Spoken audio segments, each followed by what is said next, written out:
Olá, graça e paz. Que bom ter você aqui de novo nesse sábado para ouvir a palavra do Senhor, para ser abençoado, para receber mais uma direção para a sua vida. E hoje eu gostaria de falar sobre um assunto que às vezes nós falamos uma frase de efeito que parece que não é verdadeira. Mas hoje eu quero expor um dos textos que falam disso, que a adoração verdadeiramente é uma arma de guerra. E essa história que eu vou te encontrar se encontra no livro de 2 Reis, capítulo 3, a partir do versículo 1. Eu vou resumir a história para você, para chegar no ponto, que é no versículo 15, que eu gostaria de explanar com você.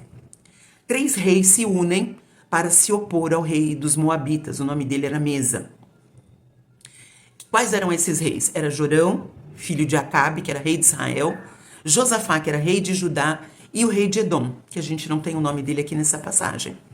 Esses 3 reis se juntam para vencer esse rei moabita, porque ele se recusava a pagar tributos a Jorão.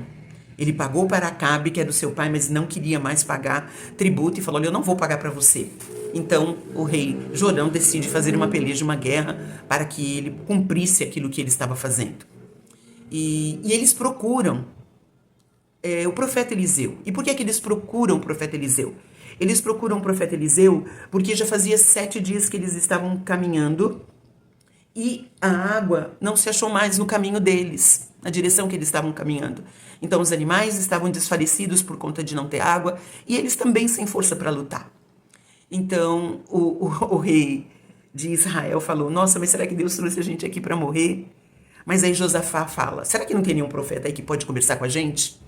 E eles vão atrás do profeta Eliseu. E Eliseu, num primeiro momento, ele resiste a falar com eles por conta do rei de Israel, porque ele sabia que ele era filho de Acabe, que tinha matado muitos profetas do Senhor.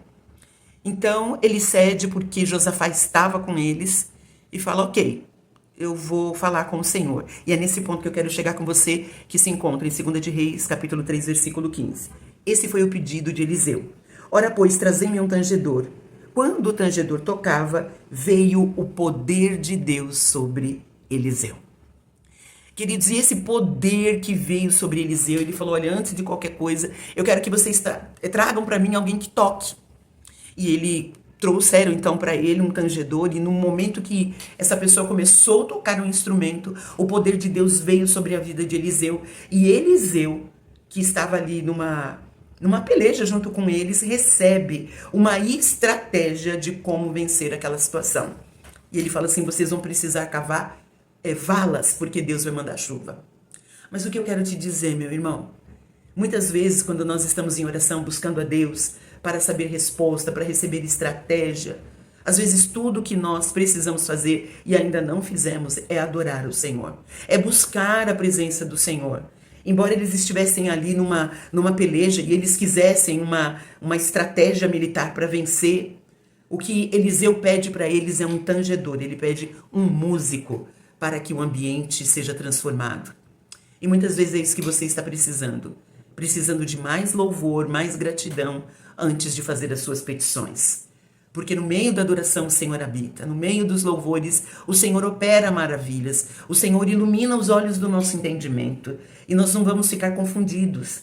E nesse momento, nesse exato momento, Eliseu recebe uma estratégia para eles cavarem valas, porque não teria chuva, não haveria som de vento, mas Deus encheria aquelas valas de água. Olha que interessante, eles buscando uma estratégia de guerra, e ele pede um tangedor para que tenha uma resposta vinda do céu. E essa resposta foi tão de Deus, que quando os moabitas chegaram perto do acampamento de Israel, eles viram nas valas, para eles a impressão é que era sangue que tinha ali. E aí eles tomaram coragem de entrar no arraial, e quando eles entram no arraial do povo de Deus, eles são mortos. Eles são ali vencidos, né, naquela batalha. E eu queria dizer isso para você, meu querido irmão e irmã. O louvor não é entretenimento. O louvor, ele é uma arma poderosa em Deus, que pode primeiramente apagar os ruídos que estão aí desse mundo. A Bíblia diz que no mundo há muitas vozes e todas elas têm um sentido, todas elas têm um significado. E quando nós adoramos, nós abafamos a voz do mundo e podemos então adorar o Senhor, podemos escutar com maior clareza, sem tanta divisão na nossa mente daquilo que está sendo dado e orientado. Então eu queria estimular você. Talvez você está precisando de uma grande estratégia de guerra para vencer essa batalha. E eu digo para você, adore ao Senhor. Busque ao Senhor com todo o seu coração, adore em espírito e verdade, porque o nosso Deus vai ter uma estratégia poderosa para você, uma estratégia que vai te livrar da mão do inimigo e vai te dar vitória em meio a essa guerra. Seja abençoado no dia de hoje e gaste o seu tempo hoje em adoração. Esse é o meu desejo, esse é o desejo de Deus. Seja abençoado, em nome de Jesus.